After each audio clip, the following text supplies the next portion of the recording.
Are you going to introduce things then? Oh, don't start this yet. We're on. Yeah, I know we're on, but you can edit this so it doesn't matter. I might edit it. I might just leave it running. Okay, all yours. Do you actually want me to say I'm here with Dan Hadfield? Yeah. Well, who else are you here with? You're here with me, and Well, that sounds so ridiculous coming from me. it does. I know. I just say, do you want me to introduce it? Then you don't want me to introduce. You introduce it. Yeah, I'm happy to introduce it, but I just feel like me saying, "Hi everyone, I'm here with Dan Hadfield." Oh. Makes me sound like a tool. Well, you are a tool, but we're here. So, okay. Well, we'll go with that as the intro. Well, it's nice to be here with you, Jade. Thanks for inviting me into my own home. Appreciate it very much. Thank you. I don't have much time. You're welcome. Here's a coffee.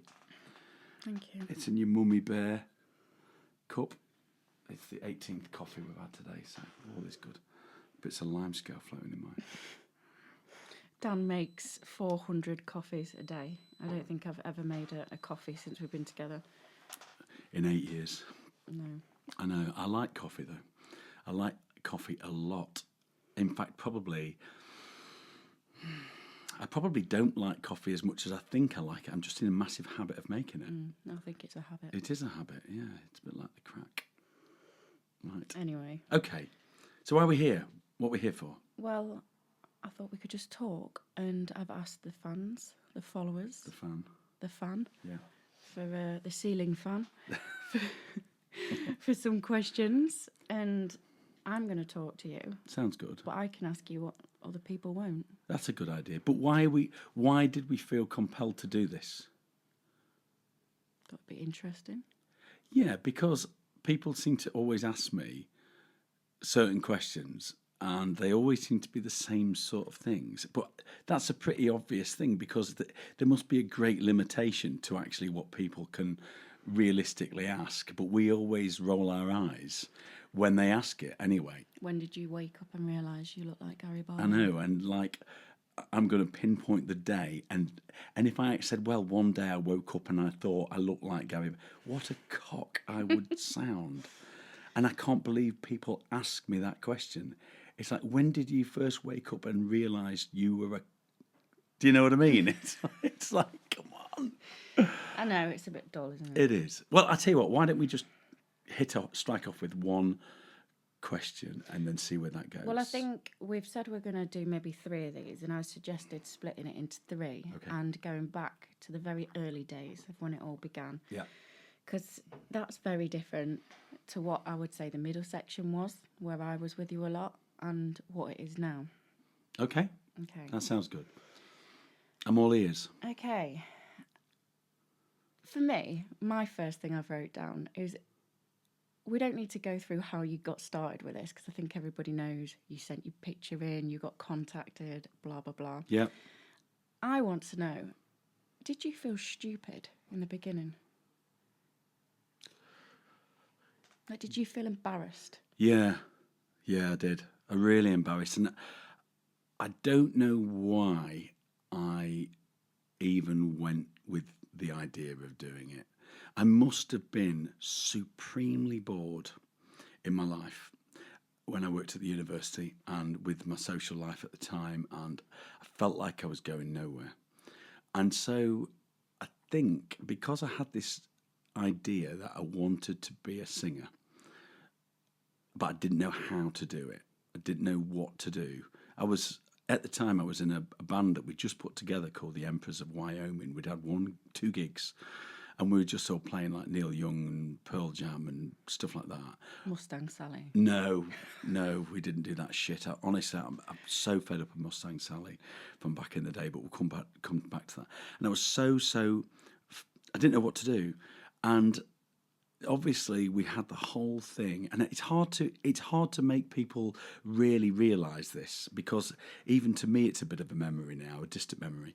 But during that summer of 2011, honestly, I felt like running for cover every time I went out, because something changed that summer with the people seeing Gary Barlow and seeing me and saying that I resembled him. It was relentless, more than it is now. which is weird because I look back and I look nothing like Gary Barlow. The picture I sent in eventually to Fake Faces, I've got, and I won't even let that be published because I look like I literally. Would you say that it looked like Gary? No, you wouldn't, unless you were blind. Have I seen it? Yeah, you have seen it. I just don't even look. I don't even look like me. You know, it's ridiculous. I've got a big jacket on that doesn't fit me. My hair has not been Gary Barlow cut. I've got a 2-week beard, chest hair sticking out the top, and I'm pulling a face that just looks nothing like Gary Barlow at all. And that was the photograph that prompted Fake Faces to go, you look like Gary Barlow, we'll get you on telly. I mean, I just thought somebody was taking the piss out of me. They probably were. And you know, knowing what I know now and how there is a lot of terrible tributes out there, they probably didn't care. They probably just thought, oh, we'll make a few quid off you. I haven't thought about it that way, if I'm honest. Yeah. And you're probably right. And did I feel stupid? Yeah, because a lot of people made me feel stupid at the time. You know, some people who were friends, I knew that they were scoffing at me behind my back. I read a couple of things online from two pals that had put things online in places that they didn't think I'd see. And almost like, oh, God, look at what he's doing. Wait for him to fail, yet Gary Barlow, my arse. And I remember thinking to myself, well, you two are a pair of cunts. Honestly, I thought that, and it occurred to me that I didn't actually like these two people anyway. And I thought, no way am I going to be, I've never been a laughingstock at anything in my life before. And I thought to myself, I'm not going to be a laughingstock with this. But by that point, I wasn't singing Gary Barlow stuff. I'd not even got an idea in my mind that I was going to. But even that little bit, was that not enough initially to think, I don't want to do this? Well, you'd think so. There must have been something in me that saw a future, and I don't really know what that future was, but I think I saw both an escape from what I was doing, and I saw the possibility of something, even though I didn't know how that would manifest itself. I mean, to go on the X Factor, really. I mean, that I always tell people that was my first job as a lookalike. It wasn't. It was actually my second job. The first one was opening a housing estate, a housing development plot with Jenna, who was a Talisa lookalike, and she looked more like Katy Perry than Talisa, which is testament to her really that she could switch between the two. But I mean, we went to this as our first lookalike thing, and I felt a right tosser that day. A tosser. Walking around like... Were you told to do the mannerisms? And no, they just assumed that I would. But did you? I didn't have mannerisms. I didn't know Gary Barlow enough to do it. I was in a Debenham suit, right? Brown shoes, grey suit. I mean, I looked like a right Charlie. And I've got my hair wasn't refined. This poor woman and a family of kids thought I was Gary Barlow and asked me how I was going to be on the X Factor that night in London when I'm doing this housing development opening at 3:00 in Snenton in Nottingham. Do you know what I mean? And I went, well, I get my helicopter and go down. I wasn't, and she was, oh. I mean, I fooled one person. Like many of your fans still. Yes, it does. I know. So I don't know. And then the X Factor thing came along, and in a weird way, when I did that kind of changed things, because people had gone from going, "Oh, Dan, what's he doing? He's doing a Gary Barlow." Even my mum was like, "Who?" She thought I was going to go off and do a George Clooney lookalike. I mean, my mum's was an absolute nutcase anyway. But when I did the X Factor night, I think because she sat with us actually. She is.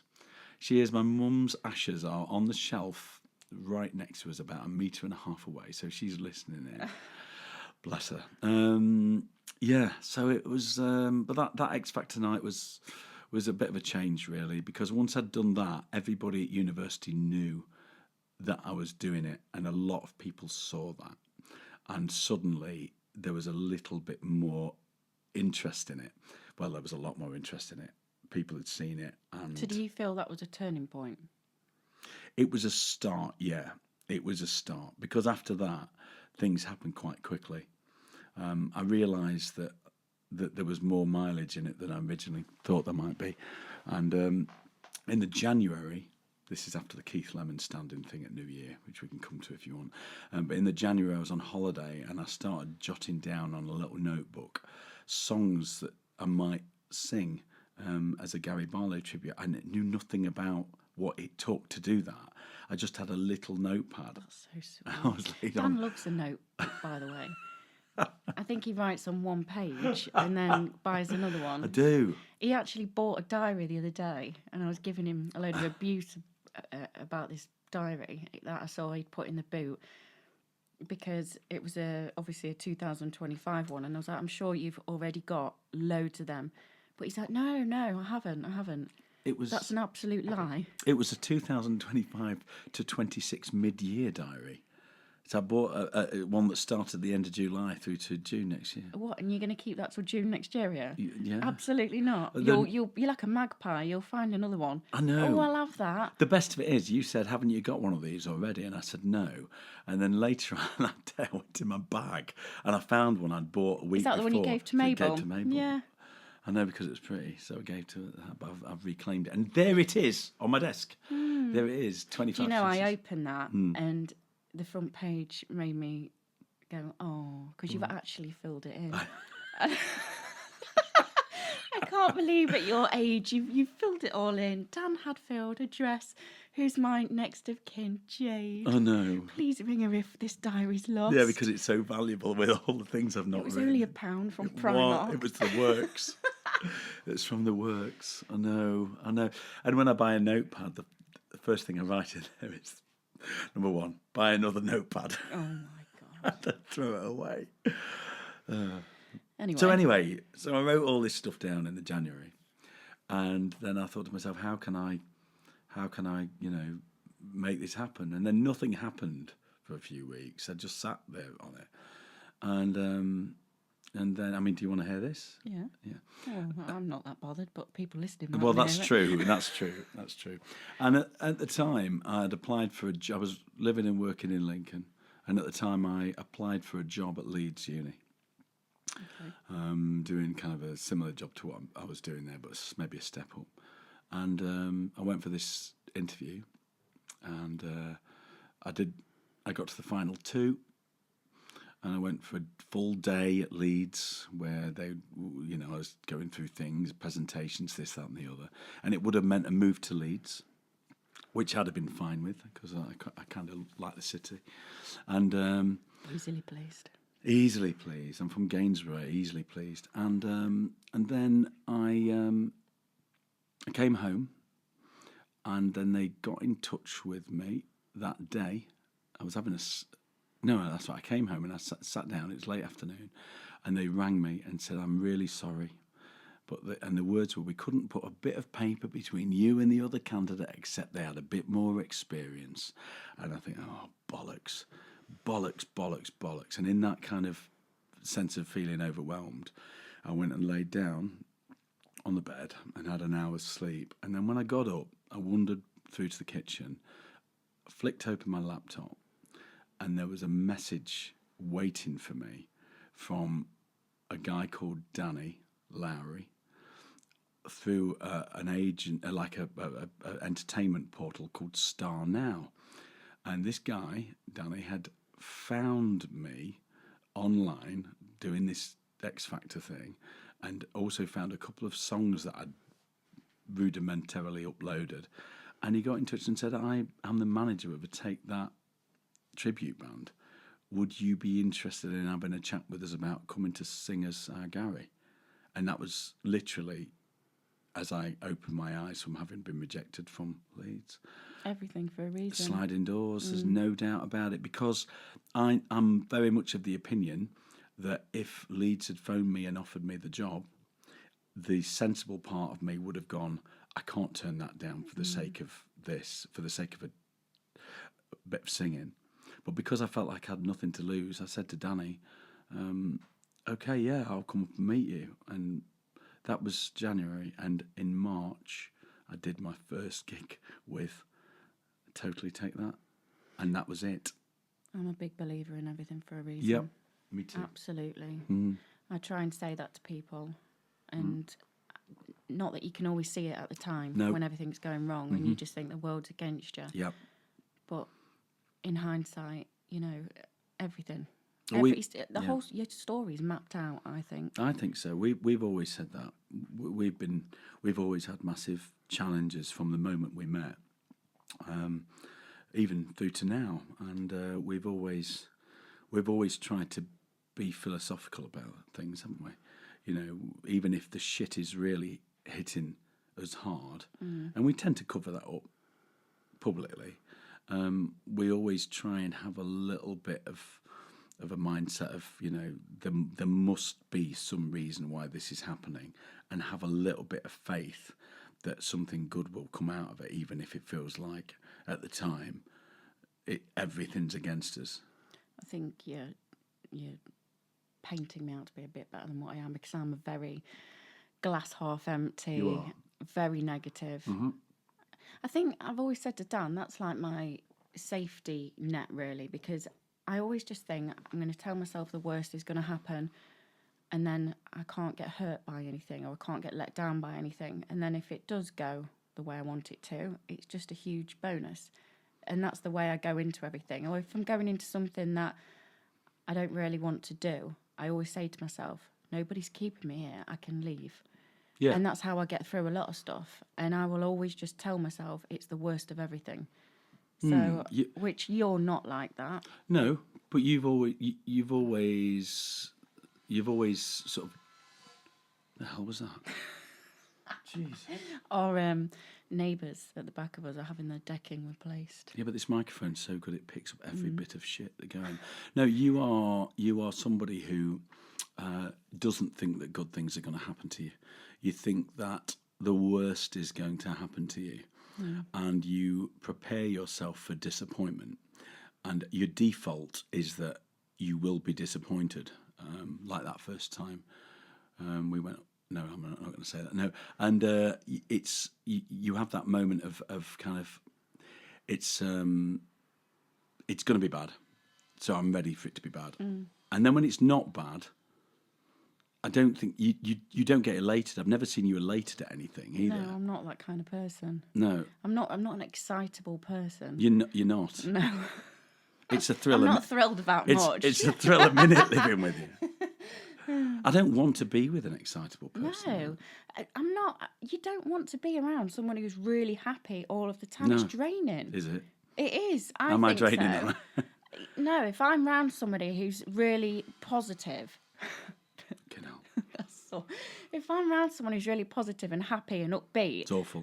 I find it quite false, because I think you can't feel like this all the time, and I can't be that happy all of the time. No, I agree, and I have to say, a lot of people have often said of me, and I don't. This is only a personal thing, and I don't want to hog this part of the conversation because I've only asked you one thing. I know, but people say, "God, why are you so happy all the time?" And I often say, I'm not happy all the time, but I am trying right now I like to try and make people feel good.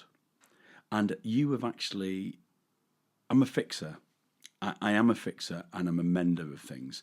But you have actually... I think because I'm such a mental drain as you well. are I've a massive sent mental you the other drain. way. You have. So you're having to compensate for Yeah. my drainage. But you've given me a new perspective that, I can't fix everything. And sometimes trying to fix things can have a negative effect as well. And so sometimes I just let it go a little bit more these days. I think but you've taught me to do that. Yeah, because you can't fix everything. No. And it's not your place Maybe they're to. not meant to be fixed. No, that's true. And also, it is not always your responsibility to try and mend something. Okay. Okay. Do you want to move on? Yes. So my next question, and these are from me. Okay. was when it took off a bit and, you know, you started getting more attention. How did you deal with female attention? Because from my point of view, I don't know, I can't speak for other women, but men looking at me and ogling me and anything like that actually makes me feel quite hideous. So obviously you would have had that a lot. How does that make you feel? Or how did it? Or how does it? That's changed over the years. And it's not changed from A to B and then stayed at B. It's changed from A to B to A to D to A to Z to B to T. You know, there's not one default position that I've ever felt. I think when I first started doing it, I didn't think about it. I went on stage. I thought that people, the default position of them would be to look at me and think, who the fuck is he? What the fuck is he doing on there? That he doesn't look anything like Gary Barlow. He doesn't sound like him. Why is he there? And so I felt very defensive and I didn't feel very confident. But I'm a person who fakes it till he makes it. And so whilst I wasn't very confident, I would try and have the air of confidence. I've always believed in that. And then I started to realise that people were paying attention, and sometimes for the right reasons, sometimes for the wrong reasons. And I started to get more confident in my swagger on stage. But then I would see footage of myself and photographs and go, I have no right to feel that confident. I look like a cunt. Right, I do. Forgive my language. I do swear a lot. And so that would then knock me. And then the next time I went on stage, I would probably be knocked a little bit by it. And when still to this day, you know, I can't understand why I get that attention. I can't understand it. Maybe because they've had a bottle of wine. Yes. And they've got the beer goggles on. Yes. That's fine. That's fine. That's fine. But, you know, there was nothing. I mean, you know, I don't know. If Gary Barlow didn't exist, would I get any attention? I doubt it. You know, it's a strange one because, you know, I only do what I do because of somebody else. And, you know, I look a bit like that person. And in some people's eyes, I look more like that person than I probably do.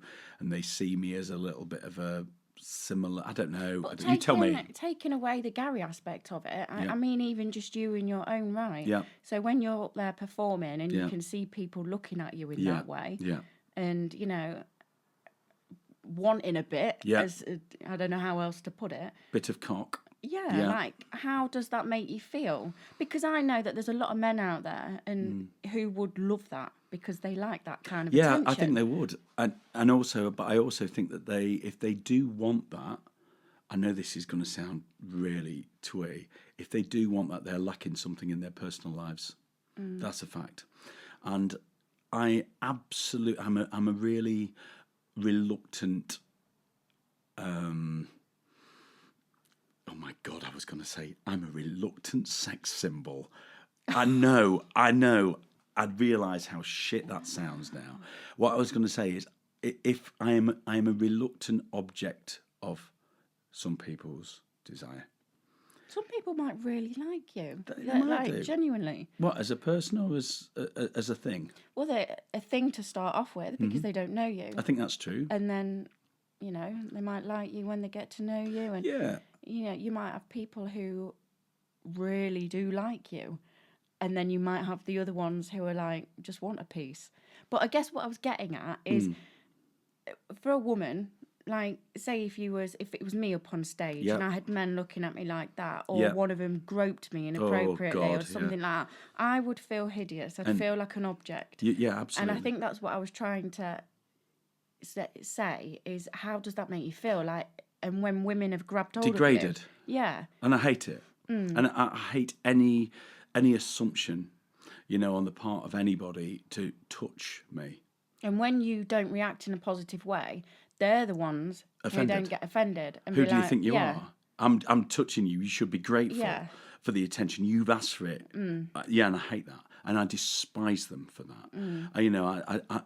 There's nothing more I respect more than respect, and integrity and dignity, and anybody assuming that they can come into your personal space and pull you about or demand that they have a photograph with you or grab your cock and say, well, you've asked for it.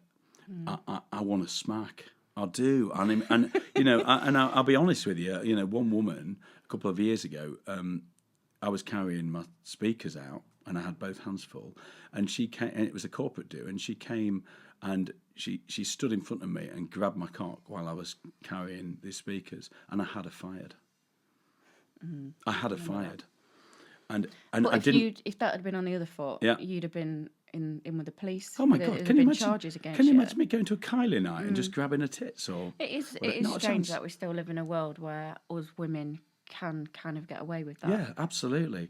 And I'm a person who, I have immense respect for people until they show disrespect to me, and then I just to hell with them, if it's something they've said, I'm quite a forgiving person, as you know, but I think as I've got older and as you've got your claws into me more, I think I'm less forgiving than I've been in a while, and I would. You've taught me the way of kind of not to be walked over, because I think prior to meeting you, I was walked over a little bit, and you've kind of made me straighten up and fly right. Yeah, I think you were too nice. Yeah, which has its You still have your moments now where I feel you're too nice. Yeah, I think so. But I think that kind of goes into the being a fixer thing. I think you will be too nice because you're trying to just please or sort a situation. Yeah, absolutely. I could sit here for hours and go off a million branches of this conversation, because that for me, it's not just about people being disrespectful, as in groping you, looking at you like that. It's then it comes into the whole, will you come and sing for free? Will you come and will you do it for a discount because I know you? Yeah. It's a charity. Oh, I mean, I know. talking openly, Yeah. are we a charity? I know. Yes, you're a charity, but what about the room that you've hired for the night? Did you ask them for money off because you're a charity? Why is it they think that you're the one who's going to knock the money off? I know. When we have our house and our bills and everything to pay for, people think, oh, he'll just knock a bit of money off. Yep, that's right. It does my head in. It does my head in. And there is one thing that you will never get a good response out of me for, and that is, well, if you don't ask, you don't get.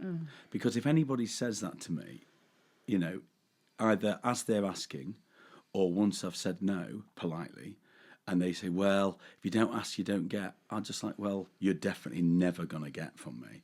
Because what you've done is make the assumption that I am the one who is I'm offering the service that is most important on that night. Yeah. And you are asking me to discount that service because you assume that I'm a millionaire and that I'm able to play with my personal life and my finances because of your agenda. And I find that it's like, God. I feel you get that a lot in a lot of different aspects with what you do, because we've had this conversation before. It's like you sing, you're doing for a living the same as what people like Gary are doing, but he has got such a level of protection that you don't have. No. And I think there's so much disrespect left, right and centre in what you do, as in the way people can ogle you, grope you, say things to you. Yeah. And also the way people can be about what you do. Yeah. Like we've just said, with the wanting prices knocked down and can you just do this? It's like when you get, requests, and I probably sound awful saying this, and I generally think it's because when people send it, they don't think. And so when people send in something and say, could you just do this? Could you just sing one song? Or could you just call in and say hello? It puts you in an awkward position because obviously you're not going to say yeah because you don't have the time or That's the right. inclination to want to do that. No, I know. But then the minute you say no, Yeah. they think that, well, who do you think you are? That's right. It's like that's you can't right. win. No, you can't win. I sing at St. Francis School, once a year, do it for free for the kids. And it's as much for me as it is for those kids, because what I get out of singing for those kids at St. Francis is as much as I get from anywhere. It gives me a huge amount of pleasure singing for that little bunch. And but then invariably, you put it on Facebook, and in the next week, I get a lot of people getting in touch with me saying, "Can you just come and sing at my school? Can you come and do this special needs group here?" And I have to say no. And it's not. Even if they wanted to pay me, I still want to say no, because I don't want a special needs school to have to find whatever that I'm charging to pay me to come and sing for them. I'd rather them put that money elsewhere. But equally, I can't come and do it for nothing, because I have a life and time, and that's what I don't think people think you have. No, I know. I mean, again, I'm branching off left, right, and centre here, but let's talk about Tesco's briefly, right?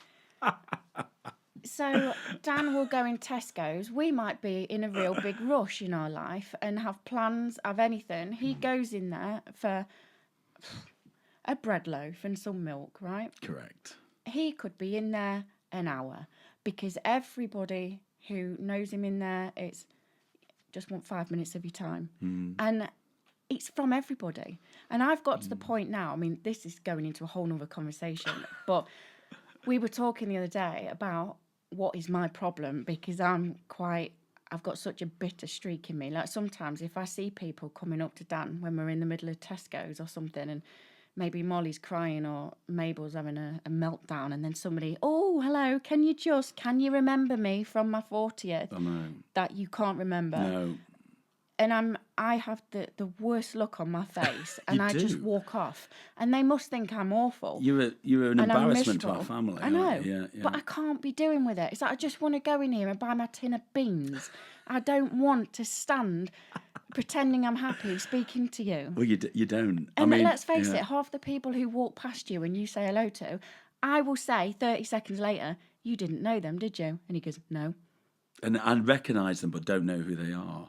You get people come up to you and doing obviously we're on vocals, but they're kind of doing the, "All right."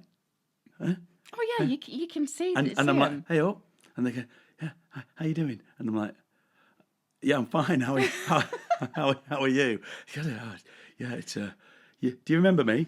I'm like, No. "Yeah." My head, I'm going, "I ain't got a fucking clue who you are, mate." But what I actually say is, you got a familiar feeling. Yeah, familiar. Where have I sung for you? Oh, you sang at me. You sang at me mum and dad's funeral last week. I'm like, "Oh yeah, that's right. Yeah, that's it." And it's like, so it's not that I don't. It's not that I'm not shit with names and faces, but genuinely, it must go into a part of my memory, because every day is like a new chapter, every gig is a new thing. You don't always submit it to memory like you think you would. And they will commit you to memory because you are the main focus of their day. Yeah. Yeah. I mean, God, I went to see a band. If I went to see one of my favourite bands or something, and I had a chat with, nobody else would be there, because nobody else would go and see anybody that you like. That's true. Oh my God. That's true. Well, okay, let's say if I had a chat with Cliff Richard, and after 10 minutes, for 10 minutes after a show, and then 10 years later, I went up to him and said, "Do you remember me, Cliff? Do you remember? I was in Sheffield that night. We had a chat. It was a nice chat." "Hey, no, Dan, I don't remember you." No, and it's so I don't know, and it's it's a funny thing, Tesco's. I just don't know where. I don't know whether it's because I feel so ground down by it over the years. Yeah, but I wasn't like this initially. I was quite you were nice. a very different person when we met. Very different. You were quiet. You wouldn't even ring for room service when we'd stop in hotels. No. And I'd say, oh, I'm bushing around. Can you just ring down and get them to send I wouldn't have thought about that again. such and such up? And you'd be like, no, I'm not ringing. And, and then, we'd go out when we first got to know each other and we'd stop in hotels, we'd go and use the public toilets downstairs because we didn't want Trumpgate, did we? Yeah, you didn't want to hear me Trump and I didn't want to hear you Trump. Oh, my God. So I'm just going downstairs to check something. I'll be back in a few minutes. Yes. And then come back upstairs again. So all's fine now. You did. You were just as bad for that. I know I was. You didn't want to stink the bathroom out. It's not stinking the bathroom. It's that I didn't want you to sit there and listen to the man that you just fall in love with. Dropping the kids off. Dropping the kids off at the pool. I remember, where did we go? Somewhere in Scotland. Yes. And we'd not been together very long. Mm-hmm. And we were packing up. Yeah. I don't know, had you gone off for a poo? Probably. You weren't in the room. I don't usually need a poo after a show. It's usually No, before this was the show. following morning when we were okay. leaving. Yeah, it might have been Aberdeen or something like that, yeah. Yeah, well, I needed a poo, so I went and I was absolutely mortified. So I remember before Dan got You were back trying into to the pack room, up really I packed, quickly. Yeah, but I did. I packed his suitcase and my suitcase at 100 mile an hour, flung everything in it, and then went and stood in the hallway. I'm ready. I'm ready. I was to like, go. let's go now. I said, do you know what? I just need a quick wee. No. The key card suddenly stopped working. Bending it. Yeah. Why don't you just use the public lavatories downstairs? This one has been condemned. Yeah, Oh, God. yeah. No, I remember that. Fast forward a little bit Yes. to when that had changed, and like in Ibiza, when the room we were staying in was such a dump, Yes. the shower head wouldn't even go in its holder. No. So I'm stood on some like rickety wooden chair Yeah. at the side of the bath, holding the shower head over Dan while he had a shower, Yeah. with a load of little cockroaches in the Yeah. bottom of the shower. That's what me going How's off my things- tits about how badly we're being treated by Charlie's and Ibiza for putting us up in that shithole. No kettle, no iron. I don't think there was a window. It was that. No, it was terrible. No, there was a window. It looked out on a dust bowl. It was. I've got the video of Dan phoning up Smithy. Poor Smithy. I know, absolutely just losing his mind, and just me laughing on the bed. I mean, we'll have to find that one I have never divaed, and I wasn't divering then. It was the complete negation of our human rights being put us into that hotel. I've got photo proof. It was terrible. There was like a family of cockroaches that had a load of babies in the plug hole. Yeah. Obviously, the shower head wouldn't stay on. We had no spoon. When was that time that I went and got in the shower, put the shower on, and it came off the thing, and it was like a fire hose, and it like shot all around the bathroom, and I couldn't get hold of it because it was so like all over the shop. And I mean, obviously, I would swear, it was everything had soaked. I take flip-flops. Well, I don't, because I don't go anymore, but when we used to, and I would go around all the hotels, and I would always take flip-flops because there was a lot of those showers that definitely required, Oh my God. Your feet being covered over. Terrible, yeah. We've been in some great places and we've been in some shitholes, but it's the shitholes you remember. Yeah, because we've stayed in some amazing places where we've been treated like royalty, and then we've stayed in some places that are cell block H. Well, I remember Cowley Working Men's Club down in Oxford, and I think Didn't we have a bit of a ding dong with them? Yeah, we did. Well, that toothless hound opened the door. She had no teeth. And I'm not even sure whether there's a woman or not, but no teeth. But we walked in. Well, let's just rewind 5 minutes, because as we pulled into this club, right, there was a yellow banner over the. It's worse than Phoenix Nights. There was a yellow banner saying Dan Hadfield as Gary Barlow tonight, and then underneath the banner was sagging. And underneath the banner on the floor, there was a big nappy full of shit on the floor. And, we knocked on this rusty door. So, hello, my name's Dan, I'm singing tonight. And honestly, this woman answered the door. Oh! And then we went in, and she was watching something like some terrible shit, 70s. Cheers. You what?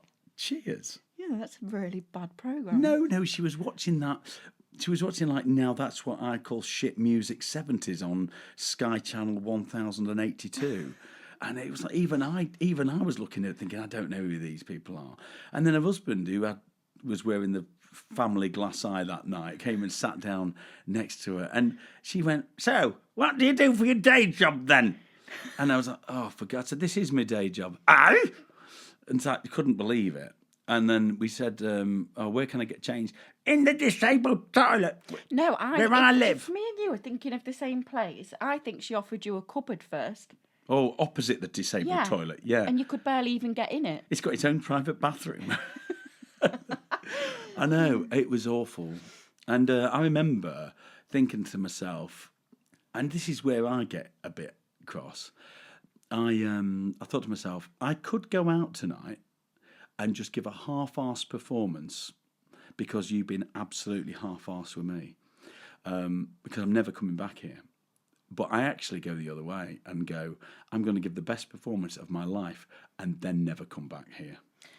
Cowley, that name rings a bell with me. Yeah. There's something happened with them. Yeah. I don't know whether they'd not paid or something, and we were having a bit of a ding-dong on the way down. There was some issue with I'd never thought about them ever again. Cowley Working Men's Club in Oxford. I mean the show was all right, and the people were really nice, but there's nothing more than the whole payment thing that can sour the relationship. Let's come back to that. It just while it was there in my mind, it's I think that ties into the whole respect thing we were just talking about. Yeah. People who think that Dan being paid is bottom of the priority list because arranging everything else is more important. But what about if he doesn't turn up because you've not paid? Or the people who we give a deadline. That is a deadline. It doesn't mean, wait till that very last second of that day to pay. You could pay a week before, a month before. That's just the deadline. That's right. But it's the quickest way to ruin the relationship. It is. There's nothing worse than chasing money because it's just a horrible job. It is. It frustrates the hell out of us because we do everything for the customer. We do everything for the client. I'll often do the social media. I do the posters for them free of charge. I try and be decent with my price. I'm flexible. I do everything I can. I arrive early. I'm not an actor who arrives late and sets up late. Everything is pristine, and then obviously the show. Just do me a favour. It's like when they say, I'll pay you like maybe a couple of days late, or they do pay a couple of days late, and we always say, well, why don't you turn up a couple of days late then? What would they think of that? Yeah. I know. That's another time. Let's keep going. Because we were only going to do 45 minutes, but we've done 45 minutes. So I suggest we ask a couple more questions. Well, do you want me to? Yeah, I'm enjoying this, yeah. Okay, well, I'll not ask you anymore then. I asked in the group a couple of... Oh, God, this is throwing me. What the hell? She's been on a laptop and it's in backup is recommended. Right, okay. So, Emma Callister sent in... Hi, Emma. A question. Emma's a huge supporter of me. Yes. By the way, and she has been for 10 years. The nice thing about Emma is she has got the same mindset when it comes to saving teddies as what we have. She has. Is so sweet. She has. And also, one thing I'll say about Emma is she is one of the rare few, and there are a few, but a rare few that gets the humour. And also, you didn't say what I thought you were going to say. Oh. She's one of those people who gets the balance right. She does. She does. She doesn't linger for 10 years wanting to talk to you forever. She doesn't hold you up. Yeah. She just gets it right. Yeah. There's a real kind of there's a few people that get that right, and it's nice, and you tend to give more time to you do to that absolutely. Because, absolutely. Especially me because I'm miserable as sin, and the people who get on my nerves, I find it really hard to give any time to them. Yeah, like me. Yeah. Well, Emma's asked. Okay. What is the most embarrassing thing that's ever happened to you? What, in life or on stage? We're doing. I would imagine just in general. In general. In life. Any walk of life. When you pooed yourself at school. Well, I was too young. Well, I pooed myself when I was 5. I think. And kicked it out the bottom of his I trouser did. leg. I don't know how that happened because you'd think it would be stored within the underpants that I was wearing in 1981, but somehow it Had crept. a massive hole in them. It must have crept out my spideys and down my leg, and I kicked it out onto the step of floor. But I wasn't embarrassed about that because I don't think I'd fully developed shame by then. Embarrassment. I never really see you get that embarrassed. I don't get embarrassed. I'm not an embarrassed And I think person. you'd style it out. Yeah, there have been a couple of occasions when I've been singing that I've been embarrassed, and one was in Egypt, and I was switching medication at the time. This is probably about 2013. I was switching my anxiety medication, or whatever I was on at the time. No, it was my tumour medication. That's right. I was increasing it or decreasing it, and I was getting moments where I was really vague and staring off into space for some reason. And I was at the Sensatori in Egypt, and Patience came on, and I couldn't remember the second line. And so I'd sing, just have a little, everyone said Patience, and then I wouldn't know what the next line was. Not much has changed. Not much has changed. And then I'd say, oh, and then the first time that happened, I went, no, stop. And I made out that something out of my power had happened. And I said, right, let's start this song again, thinking, fucking hell, what's that line? I can't do that again. And they start the song again, everyone's at Patience, I just know what the line was. And then I had an absolute mare of a show. And then I remember that because I came off the stage, and Shelley Spring, the entertainment manager, put her arm around me. She goes, "Don't worry, Dan, it happens to the best of us. You go and have a beer." And I went, "Oh, thanks, Shelley." And I walked back to my room, and this was in the early days of me having social media and a Twitter account. And I went on Twitter, and this little fucking oik who was 14 or 15 called something Pigeon. I don't know. And he said, "I was in the crowd watching you at the Sensatori tonight, and you were awful." And I looked blinkingly at this text. I feel like I'd get on with him. Yeah, probably. It's probably you. And I actually remember retweeting it, going, "Fucking hell, I didn't realise the fucking New Musical Express were in tonight reviewing me." But actually... But that's what I mean by you deal with things. Yeah, I dealt with it afterwards, but on stage I felt deeply, deeply ashamed, you know, and I don't know how I got through that show. And obviously there was the one at Walsall, which predated that, where I'd got a terrible chest infection, and Danny Lowry, my agent, said, "Oh, Dan, you can't cancel, you've got to go. You've got to go and sing." I mean, these days I'd have gone, "No, I'm not doing it." But I went to Walsall, and I was so new to it, I didn't really know what I was doing, my equipment and all that. I'd set up my equipment, there were 6 people watching, and I went on stage, and within the first 2 minutes of me singing, I'd knocked over my banner, I'd knocked the glass of water on my mixing desk, and it'd gone everywhere, and I realised I'd not plugged one of my speakers in. And everybody was looking at me like I was a fucking lunatic as I was going through this. And at the end of the first song, I just stood there and looked at the 6 people who were watching me, and I pointed to the banner which said, "Dan Hadfield, Gary Barlow look like the Europe's #1 Gary Barlow Tribute." And I went, "Yeah, right."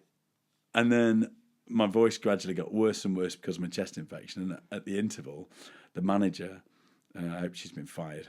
But the manager came up to me and goes, "You are the worst act we've ever had here. Could you please pack your gear up and go home?" Which wasn't very nice. I've never been back there. That's really hard to imagine now.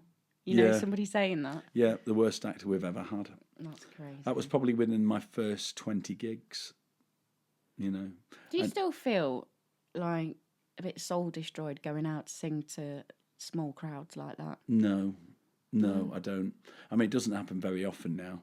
But, you know, if a particular, you know, venue hasn't done very well and maybe sold 40, 50 tickets, I actually see it as a bit of a relief, because the smaller the crowd, the more fun I have, because I can be quite I can absolutely take the piss out of them for being the sad few who have come to see me.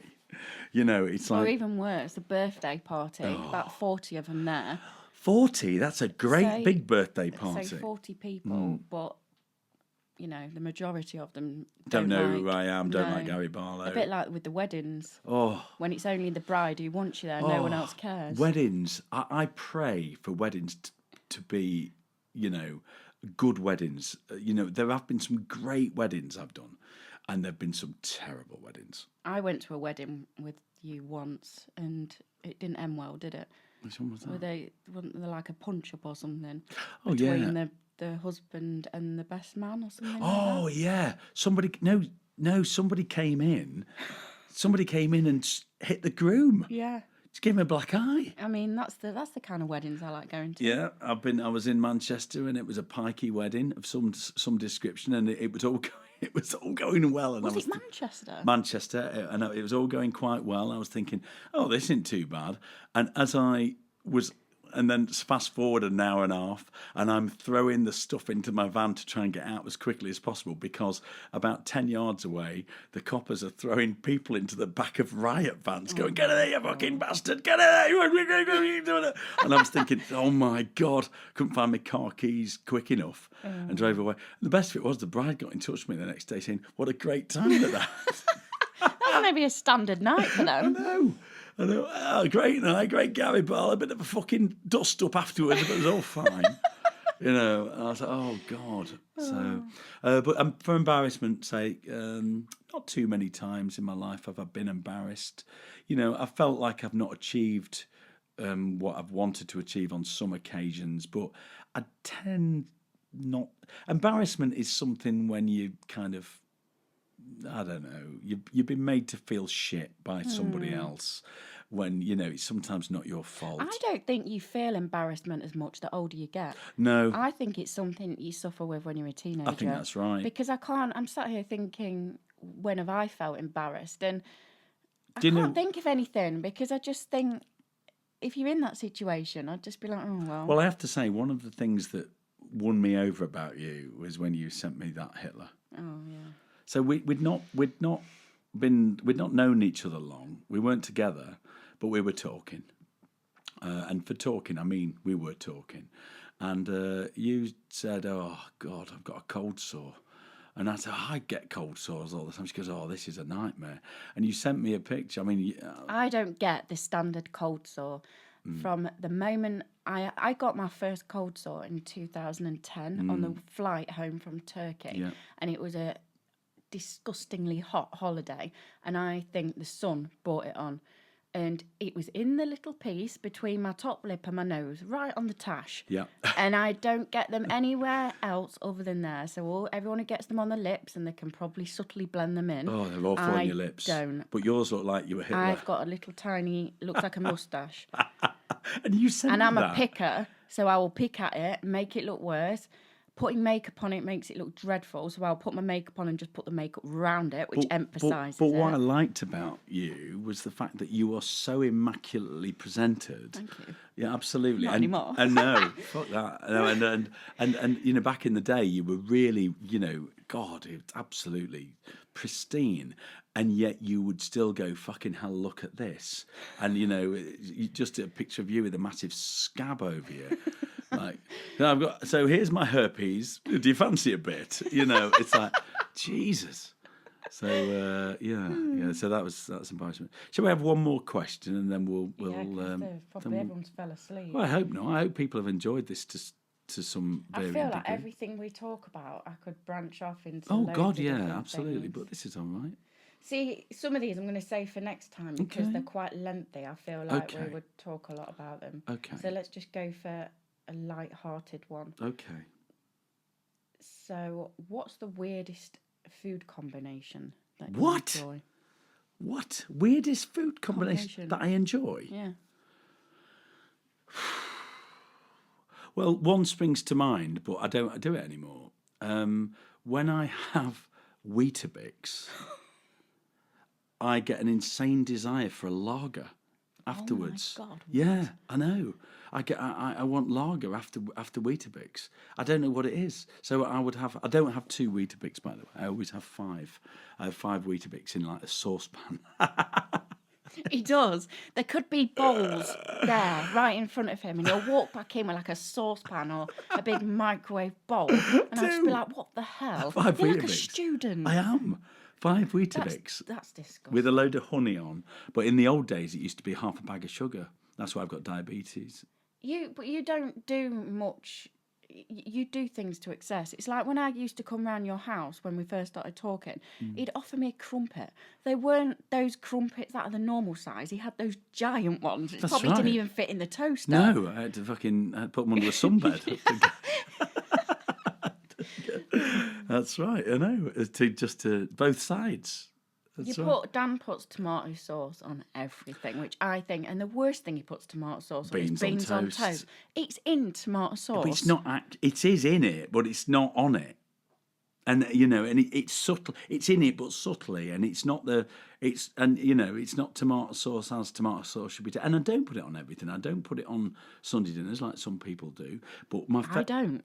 No, I don't know. Some people do, and I wouldn't do that. My biggest thing with tomato sauce is bacon sandwiches, because I would have a bacon roll or bacon cob or whatever you call them. Bap. A bacon bap, and I would use half a squeezy jar of tomato sauce. And what really gets me, I tell you when I'm embarrassed, is when I've had one of them out and about. So say I've gone out and had a Greggs, and when I go into Greggs in the Bale Gate and I say, large latte please, bacon roll, extra bacon, lots of tomato sauce. And then I'll eat that on the way round to the cathedral if I'm going round to light candles for mum and dad. And then I'll eat that, and then I'll do that, and then I walk back to the car or the van. I get in the car, look at myself. I've got sauce all around my cheeks. That happens a lot with you. It does, because you've I've got a beard, and it gets ingrained into it. And worse still, if you want to take the level of embarrassment, if I don't notice it then, and 6 hours go by. Oh, and it's gone all crusty. It's gone all crusty. I go, fucking hell, I've still got sauce around my chops.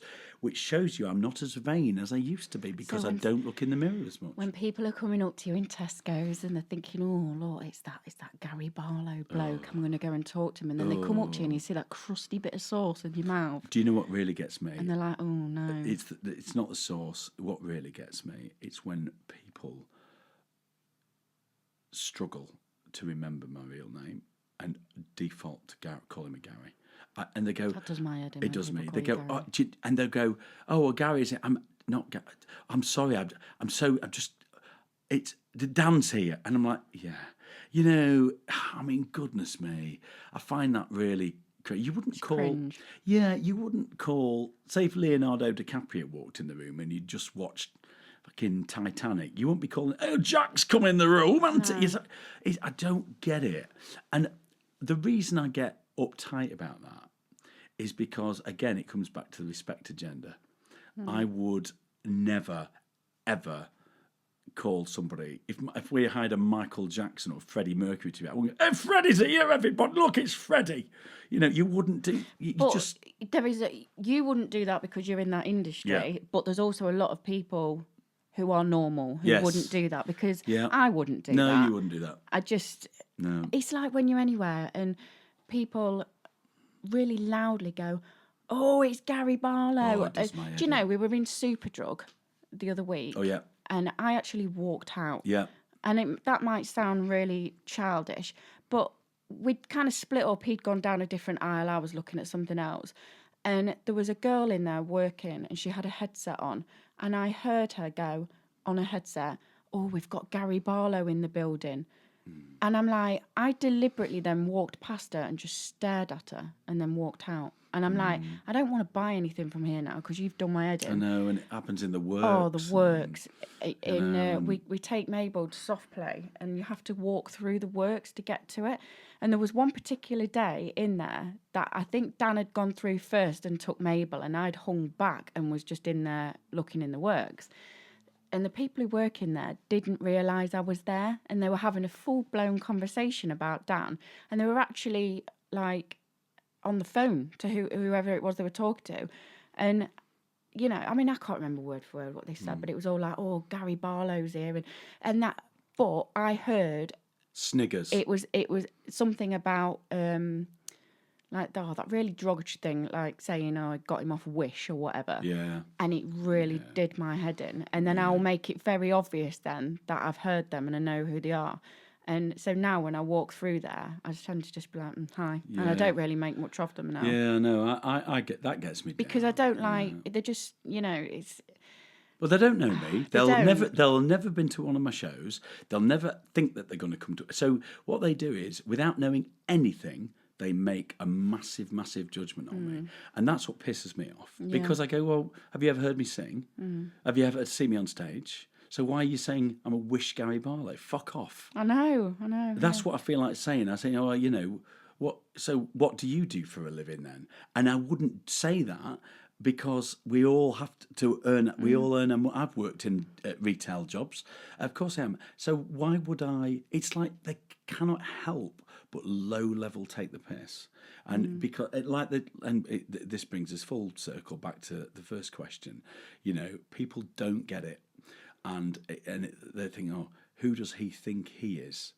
Delusions of grandeur. What is he doing that for? Is he stupid? And so...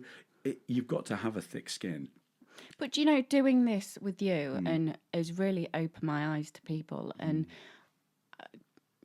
forgive me because it sounds awful, but I just can't believe the level of thickness of the general public. I know. I just can't. Yeah. How hard is it to, just keep your mouth shut sometimes and not say stupid things? Yeah. And B, just to have a bit of respect. Like... people don't seem to have much class about them anymore, do they? No, they don't.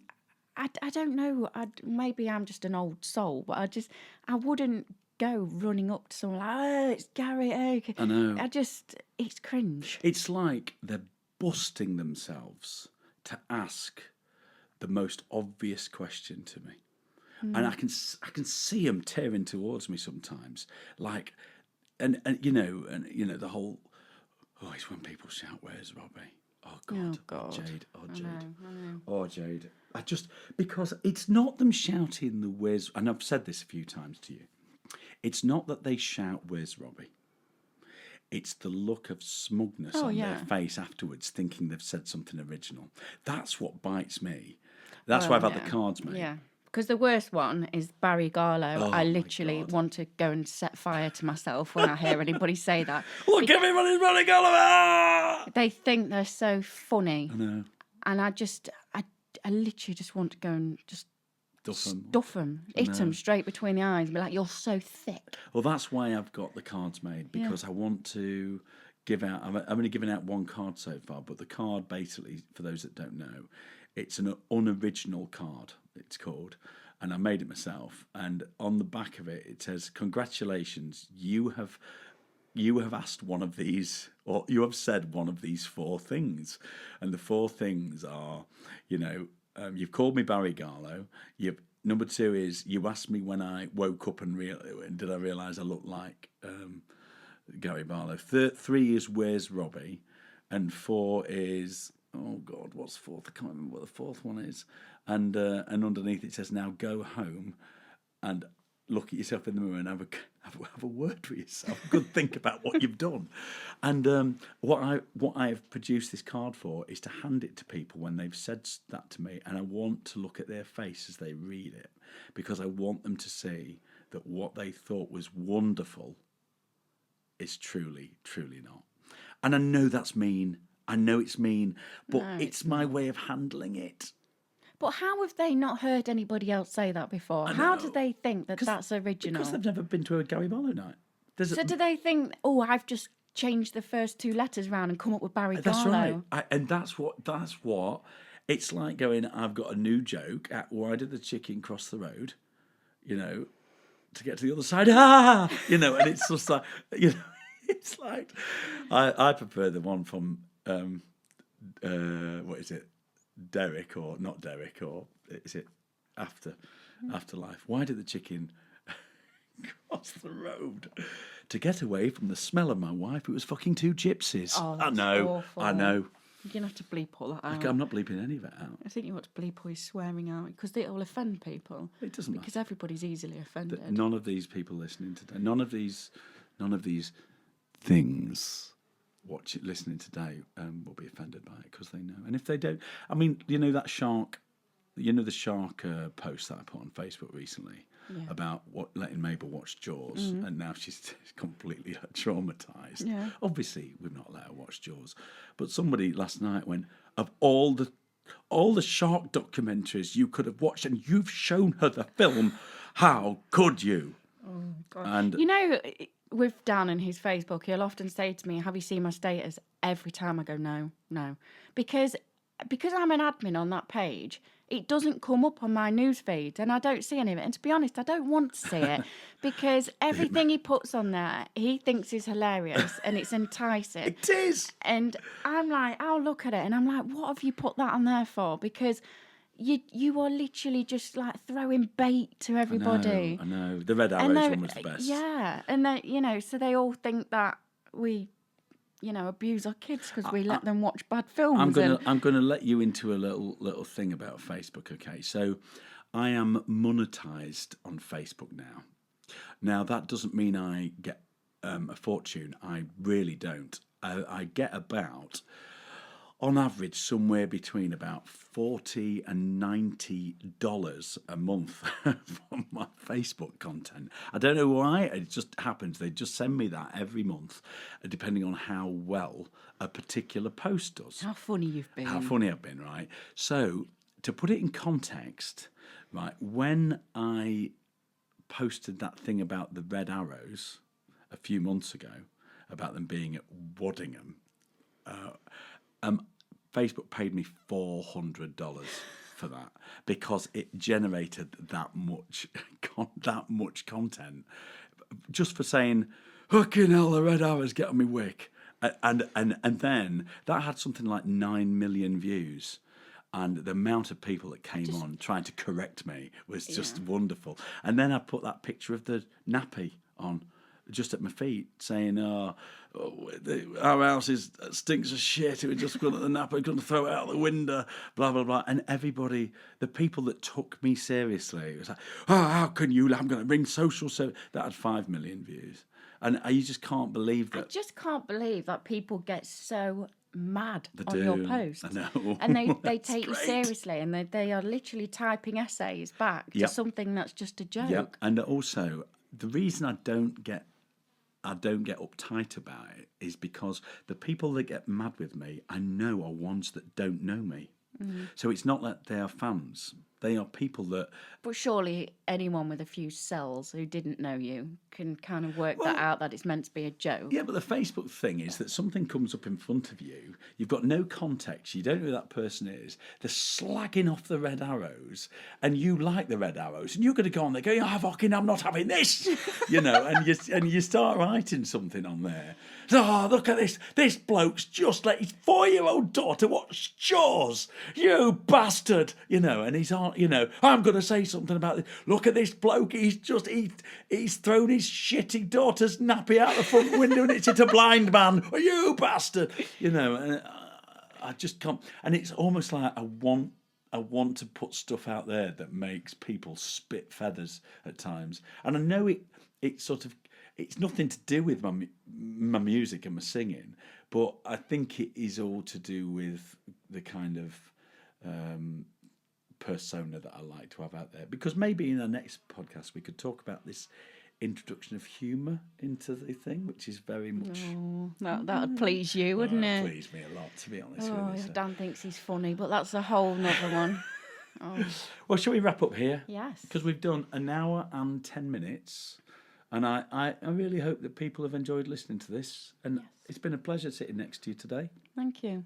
Absolutely. And pleasure's all yours. Next time I'd put some clothes on. Well, we were going to film it, and I'm pleased we didn't, because it's just looked easy. like a couple of jippos, Yeah. don't it? Mabel and Molly are not here. We've been absolutely terrorised by them in the last couple of weeks because Molly's no longer sleeping well at night. And Mabel's been poorly. And we're just shattered, aren't we? Absolutely shattered. Shattered. Yeah. When Dan walked out the door this morning with them both, I could have shed a tear. Well, you said don't come back until tomorrow. Don't come back. None of you. I just want to be on my own. I know. Oh, yeah. Well, God love him, but I'm worn into the ground. Yeah. Well, this has been nice. Thanks very Yes. much. Thank you. And shall we do one next week? Okay. Let's see what people think to this. I hope everybody's enjoyed this. I'm going to reactivate the podcast thread that I used to have and just put the link out for everybody, so you can go on there and subscribe to it, and then you'll be able to download it, listen at your leisure, and then also do the next one too. So. Yeah, because I've got quite a few questions from people, and I haven't really answered any. Cat Smith has sent some questions in. Okay, well, we'll get them. So yeah, I don't want to think that I've just brushed over it. Catherine, we will come to your questions next week. Cover that next one. That's right. Yes. Well, thank you. Thank you, Jade. Thank you. And thank you, everybody, for listening. When I say everybody, I mean Emma. If anybody's got this far and they're still listening, Done well. they've Done well. Right, I'm going to comment banana. Yes. If you've got this far and you're still listening. Well done. Yeah. I'm going to reach over and stop this thing. In the words of Louis Theroux, I was getting a feeling that Jade had come to the end of the road with this interview with me, and I thought it was time to wrap it up. Thank you, everybody. I came to the end of the road a long time ago.